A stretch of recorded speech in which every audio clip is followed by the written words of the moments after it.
Video शुरू होने से पहले अगले 30 मिनट के लिए बस इस चीज को इमेजिन करके देखना। सोचो दुनिया के कुछ कंट्रीज में 12-14 साल के बच्चे स्कूल के बेंच पे बैठ के एग्जाम नहीं दे रहे, वो रोबोट्स बना रहे हैं, कॉम्प्लेक्स कोडिंग प्रॉब्लम सॉल्व कर रहे हैं, वो ऐसी मशीन्स बना रहे हैं जो सोच सकती है, चल सकती है, उड़ सकती है और सीख भी सकती है। कहीं जापान में कोई बच्चा रोबोटिक्स पे काम कर रहा है तो चाइना में कोई स्टूडेंट ऑटो पायलट ड्रोन बना रहा है। और कभी ना कभी उन्हें देख के ऐसा लगता है कि यार ये लोग हमसे 10 साल आगे हैं।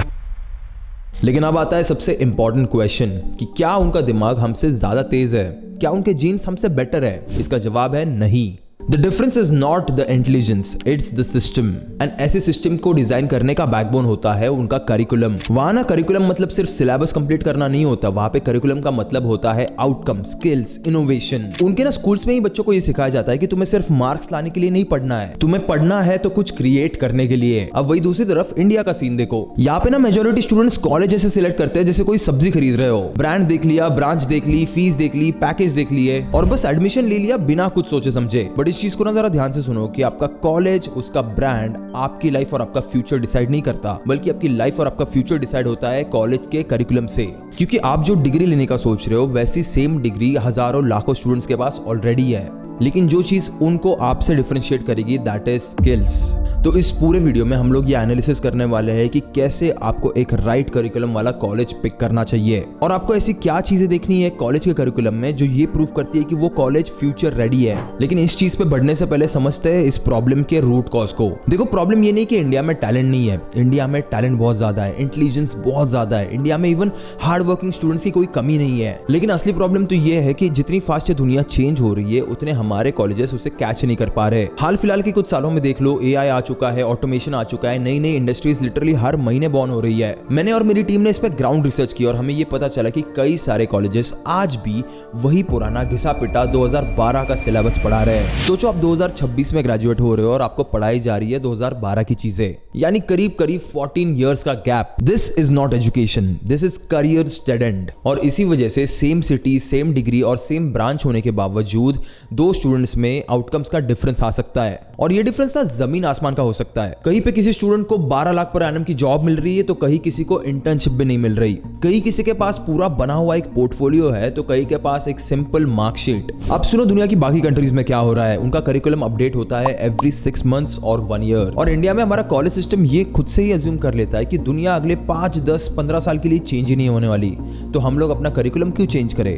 अब भला कौन बैठेगा वापस से इतने सारे सब्जेक्ट्स और उनके एकेडमिक्स डिसाइड करने? इसीलिए जो इतने सालों से चलते आ रहा है वही आगे चलाते रहेंगे। एक सिंपल सी चीज समझो, आज की डेट में किसी भी इंसान को 18 साल पढ़ाई करने के बाद और उसके ऊपर 4 साल का ग्रेजुएशन करने के बाद भी कंपनी को ट्रेनिंग देनी पड़ रही है। लिटरली हमारे टाइम पे इंजीनियरिंग में ऐसा होता था कि जितने सारे लोगों को प्लेसमेंट मिली है उनको 3-3, 6-6 महीने की ट्रेनिंग दी जाती थी, जस्ट बिकॉज उन्हें सिखाया जाए कि कंपनी में काम कैसे होता है और उन्हें काम कैसे करना है। मुझे ना ये चीज लिटरली सोचने पे मजबूर कर देती है कि अगर कंपनी को प्लेसमेंट के बाद अगर ट्रेनिंग देने पड़ रही है तो लिटरली उस बंदे ने 4 साल इंजीनियरिंग में क्या सीखा?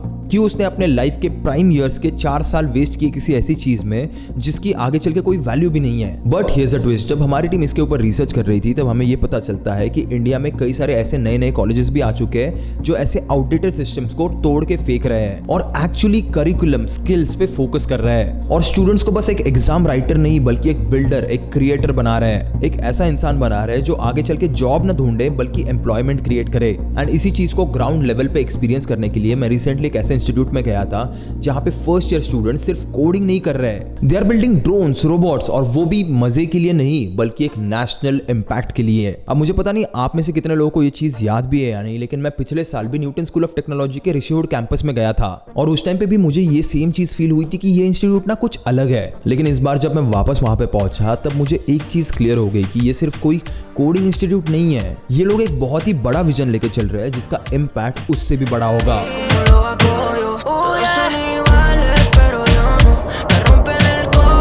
मैंने वहाँ के कुछ स्टूडेंट से मिला and bro the vibe was not like a typical institute. वहाँ पे ना स्टूडेंट्स का कॉन्फिडेंस ऐसे था जैसे वो लोग कह रहे हो कि हम लोग सिर्फ डिग्री लेने नहीं आए यहाँ पे, हम लोग यहाँ पे कुछ क्रिएट करने आए हैं। और फिर वो स्टूडेंट्स मुझे लेके गए अपनी रोबोटिक्स लैब में अपने प्रोजेक्ट्स दिखाने and I will be very honest, उन्होंने कुछ ऐसे ड्रोन्स बनाए जिन्हें देख के मैं खुद शॉक हो गया। तो वो सेल्फ एक्सप्लोजन वाला वैसा वाला कुछ। सो सबसे पहले मैं अपने लैब के टीममेट्स मिलवा देता हूँ आपको। So he is Manish.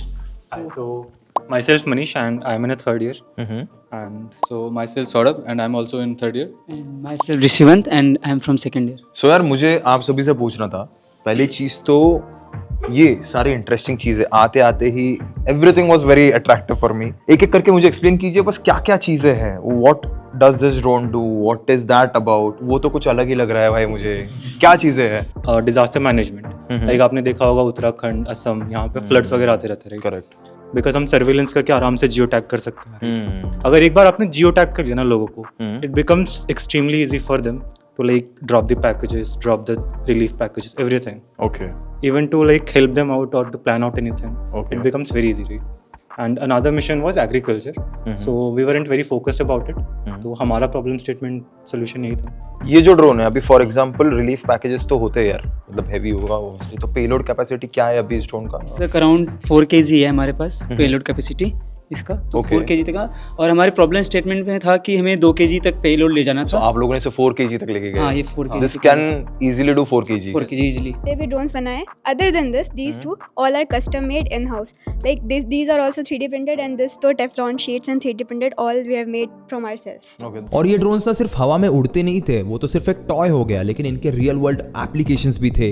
National security, defence, surveillance, rescue, हर एक ड्रोन का एक रियल वर्ल्ड एप्लीकेशन था। अपना पैक करेंगे। अगर कहीं पे सपोज करें कि अभी ऑपरेशन सिंदूर हुआ था, तो वहाँ पे हेक्साकोड पर जाएगा, वहाँ पे जाके सारे जो हमारे स्वाम ड्रोन है उसको वहीं पे ड्रॉप करके वहाँ से वापस आ जाएगा वो। मदर ड्रोन जैसा वर्क मदर ड्रोन जाएगा एंड देन छोटे छोटे ड्रोन सारे छोड़ देगा छोड़ वहाँ देगा, पे। वो वापस आ जाएगा। सो सारे ऑटोनोमस पार्ट इसी के थ्रू हैंडल हो रहे थे। एंड इस पे हमने ये वाला वेब कैम लगाया था जिसके थ्रू लाइक ह्यूमन डिटेक्शन होते थे। एंड इसमें जीपीएस लगा हुआ था जिसके थ्रू हमें कोऑर्डिनेट्स भी मिल जाते थे। Okay. लाइक फर्दर हमें अगर रीच आउट करना है सर्वाइवर के पास कि लाइक आप कैसे हो वगैरह वगैरह, तो उसके लिए भी ये चीज़ हो जाता था। Okay. एंड हमारे एक ये पर्टिकुलर एक सर्वर पे चल रहा था, दोनों के दोनों सेपरेट ड्रोन। ओके। तो लाइक दोनों ड्रोन को एक्सेस करना बहुत ज़्यादा ईजी हुआ था हमारे लिए। उनको देख के मैं ये सोचने पे मजबूर हो गया था कि जब मैं फर्स्ट ईयर में था तब मैं क्या कर रहा था भाई, असाइनमेंट सबमिट कर रहा हूँ, नोट्स लिख रहा हूँ, एग्जाम दे रहा हूँ, ऊपर से अटेंडेंस का टेंशन, इंटरनल मार्क्स का टेंशन, और यहाँ पे फर्स्ट ईयर सेकंड ईयर के बच्चे नेशनल लेवल प्रॉब्लम सॉल्व करने का ट्राई कर रहे हैं। और ये चीज न्यूटन स्कूल ऑफ टेक्नोलॉजी ने अचीव की है उनके करिकुलम के डिफरेंस की वजह से। देखो करिकुलम ना एक टाइप से आपकी थिंकिंग को अफेक्ट करता है। अगर आपका करिकुलम वीक है तो आप एवरेज सोचोगे, लेकिन अगर आपका करिकुलम स्ट्रांग है, पावरफुल है, तो आप ये सोचोगे कि आप बड़े लेवल का इम्पैक्ट कैसे क्रिएट करोगे। So I'm a third year student. My name is Aman, and currently I'm working on a air purifier.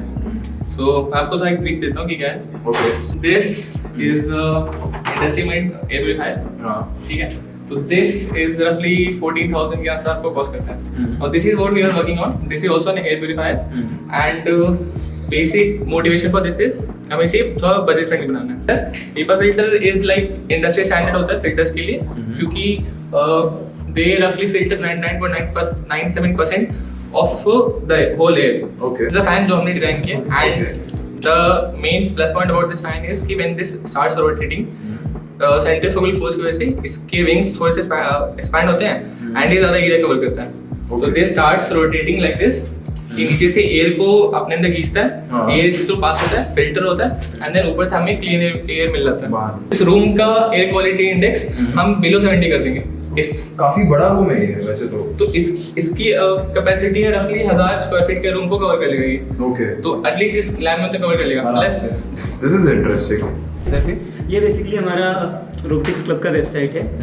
तो यहाँ पे हम लोग अपने इन्वेंट्री को मैनेज करते हैं, जो भी हमारे इक्विपमेंट्स है वो भी है, और हमारे जो प्रोजेक्ट्स हैं जो ऑनगोइंग चल रहे हैं, जैसे कि अभी हमारे ड्रोन वाले प्रोजेक्ट्स ऑनगोइंग चल रहे थे, तो यहाँ पे शोकेस है, उनके डॉक्यूमेंटेशन है। अगर किसी को पढ़ना है बाहर से, वो अपना डॉक्यूमेंटेशन पढ़ सकता है कि जो हम लोग बना रहे हैं, हमने कहाँ कहाँ फेल हुए हैं, हमारे क्या सक्सेसेस मिले, किस स्टेप पे है।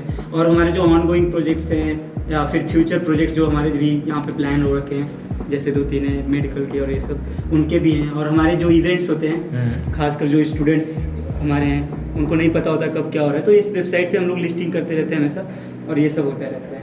और इनका ना एग्जाम का फॉर्मेट भी मुझे थोड़ा सा अलग लगा। नॉर्मल कॉलेजेस में क्या होता है, हमें पूछा जाता है कि what is aerodynamics, what is lift and drag, what is Bernoulli's principle, और हम लोग एज ए स्टूडेंट क्या करते हैं, बस डेफिनेशंस और आंसर्स रट के जाते हैं। But Newton school of technology में क्वेश्चंस ऐसे नहीं थे। एक्चुअली मैंने जब प्रोफेसर से बात की तब मुझे पता चला कि उनकी सोच इतनी अलग क्यों है। सर ने मुझे ये बताया कि जब भी वो बच्चों को क्वेश्चंस पूछते तो वो इस तरीके से पूछते कि show me what you have done, explain this mechanism, what are the exact sensors in this drone and why are you using them, and what's exactly the real world use case of this drone. अब ऐसे questions की वजह से क्या होता है ना कि स्टूडेंट्स सिर्फ डेफिनेशन नहीं बताते, वो सीधा अपना लैपटॉप दिखाते हैं, कोड दिखाते हैं, पूरा का पूरा ब्लूप्रिंट दिखाते हैं और ड्रोन को उड़ते हुए दिखाते हैं ताकि उसका एप्लीकेशन बता पाए। अब इमेजिन करो अगर कोई भी स्टूडेंट इतने बड़े लेवल की चीज को अपने पोर्टफोलियो में डाले, अपने रिज्यूमे पे डाले, तो उसका कितना बड़ा इंपैक्ट क्रिएट होगा।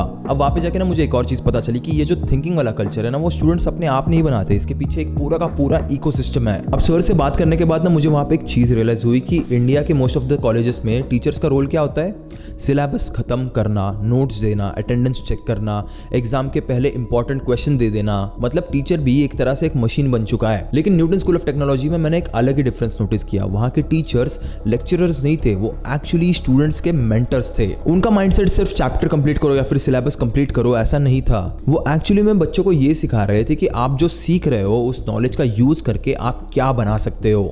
वहाँ के स्टूडेंट्स को ना पुश किया जाता है अप्लाई करने के लिए, बिल्ड करने के लिए, फेल होने के लिए, वापस खड़े होने के लिए, आइट्रेट करने के लिए, इंप्रूव करने के लिए। क्योंकि रियल वर्ल्ड में जब भी आप उतरोगे तब आपको कोई भी आपके मार्क्स नहीं पूछेगा। जितने सारे इंटरव्यूज मैंने अपने लाइफ में खुद दिए हैं या फिर जितने इंटरव्यूज मैं लेता हूँ आज हायरिंग के टाइम पे, तब भी मैं किसी के मार्क्स नहीं देखता। मैं एक्चुअली में बस एक ही चीज देखता हूँ कि कैंडिडेट्स के स्किल्स कितने ज्यादा स्ट्रांग है। और ये चीज ना बहुत बड़े स्केल पे चलती है। इवन कंपनीज को भी डिग्रीज नहीं चाहिए, उन्हें चाहिए कि उन्हें कोई केपेबल इंसान मिले। तो चलो अब बढ़ते हैं इस वीडियो के फाइनल पार्ट पे, जहाँ पे मैं आपको कुछ क्लियर सिग्नल्स बताऊंगा जो आपको ये डिसाइड करने में हेल्प करेंगे कि क्या ये करिकुलम फ्यूचर प्रूफ है या फिर नहीं।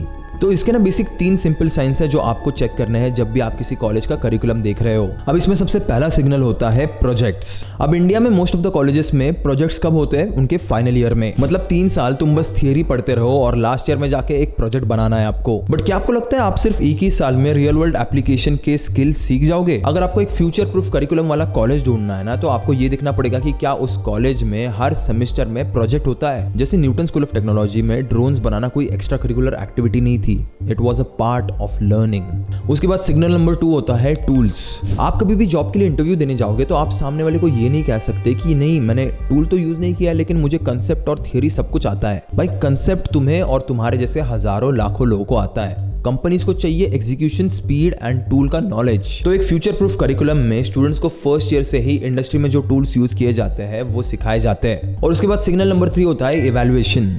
इसमें आपको एक सिंपल चीज देखनी है कि क्या आपका कॉलेज आपको अटेंडेंस के लिए रिवॉर्ड कर रहा है, राइटिंग स्पीड के लिए रिवॉर्ड कर रहा है, रट्टा मारने के लिए रिवॉर्ड कर रहा है। अगर ये सब कर रहा है ना तो कांग्रेचुलेशंस, आप सिर्फ एक मशीन बनने के लिए ट्रेन हो रहे हो। लेकिन अगर वही दूसरी तरफ आपका कॉलेज अगर आपको आउटपुट के लिए रिवॉर्ड कर रहा है, प्रॉब्लम सॉल्विंग के लिए रिवॉर्ड कर रहा है, थिंकिंग के लिए रिवॉर्ड कर रहा है, बिल्डिंग के लिए रिवॉर्ड कर रहा है, तो चाहे आप कैसे भी स्टूडेंट क्यों ना हो, आप हमेशा लाइफ में जीतोगे। और यही डिफरेंस होता है एक एवरेज करिकुलम में और एक्सेप्शनल करिकुलम में। तो आज ना तुम्हारे पास लिटरली बस 2 चॉइसेस है। तो एक चीज को क्लियरली समझो कि आज आप जो भी कॉलेज चूज करोगे वो आपके अगले 4 साल नहीं बल्कि अगले 40 साल डिसाइड करेगा।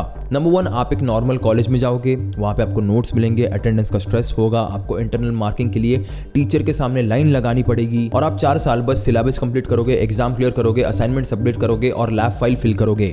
और फिर ये सब करने के बाद तुम्हारे हाथ में दिया जाएगा एक कागज का टुकड़ा जिसे कहा जाता है डिग्री। और फिर आती है चॉइस नंबर 2, जहां पे आप एक ऐसे सिस्टम में जाओगे जहां का करिकुलम आपको सिर्फ पढ़ाता नहीं है लेकिन आपको बिल्ड करने पे फोर्स करता है, जहां पे प्रोजेक्ट्स एक्स्ट्रा करिकुलर एक्टिविटी नहीं लेकिन मैंडेटरी होते हैं, जहां पे टूल्स फर्स्ट ईयर से ही सिखाए जाते हैं और जहां पे रट्टा मारने पे नहीं लेकिन एक्चुअल आउटपुट पे फोकस होता है। और जहां से 4 साल बाद ग्रेजुएट होने के बाद आपके पास वो कागज का टुकड़ा नहीं होगा, आपके पास होगा एक portfolio, real skills, real proof, real confidence. And that is the exact difference between job chase करना वर्सेस अपॉर्चुनिटीज क्रिएट करना। और इसीलिए मैं आपके सामने न्यूटन स्कूल ऑफ टेक्नोलॉजी को हाईलाइट करना चाहता हूँ because I have seen it with my own eyes. वहाँ पे स्टूडेंट्स रियल प्रोजेक्ट्स और एप्लीकेशन थिंकिंग पे काम कर रहे हैं। वहाँ पे स्टूडेंट्स फर्स्ट ईयर में ही ऐसे ऐसी चीजें बना रहे हैं जो लिटरली कोई 4 साल इंजीनियरिंग कंप्लीट करने के बाद भी ना बना पाए। तो अगर आप एक स्टूडेंट हो या फिर आपके घर में कोई स्टूडेंट है देन प्लीज एक रिक्वेस्ट है आपसे, कॉलेज का ब्रांड मत देखो, उसका करिकुलम देखो। और अगर आपको एक ऐसा सिस्टम देखना है जहाँ पे रियल बिल्डर्स बनाए जाते हैं, रियल वर्ल्ड क्रिएटर्स बनाए जाते हैं, तो न्यूटन स्कूल ऑफ टेक्नोलॉजी जरूर चेक करना। इसकी लिंक नीचे डिस्क्रिप्शन में आपको मिल जाएगी। एक बार बस 5 मिनट निकाल के इनका करिकुलम और प्रोग्राम स्ट्रक्चर चेक करो एंड अगर आपको पसंद आए तो अप्लाई करो। आई होप आपके लिए ये वीडियो वैल्यूएबल रही होगी। मैं मिलूंगा आपको ऐसी अगली एक आई ओपनिंग वीडियो के साथ। तब तक के लिए keep hustling, keep learning and as always keep inspiring. Signal की वजह से इसका टेलीमेट्री एंड जीपीएस लॉस्ट। अच्छा, एंड उसके बाद ड्रोन करता है, मतलब सेफ्टी मेजर्स थे बट आरटीएल ट्रिगर हो गया। बट हमारे पास वो ये कि ऑप्टिकल एविडेंस नहीं थे, तो हमारे हॉस्टल में जाके वो गिर गई direct crash. Direct like 8th floor में। किसके फोन की कुर्बानी गई थी उस दिन? एंड पूरा बेंड हो गया, पूरा स्क्रीन खत्म। अरे बाप रे।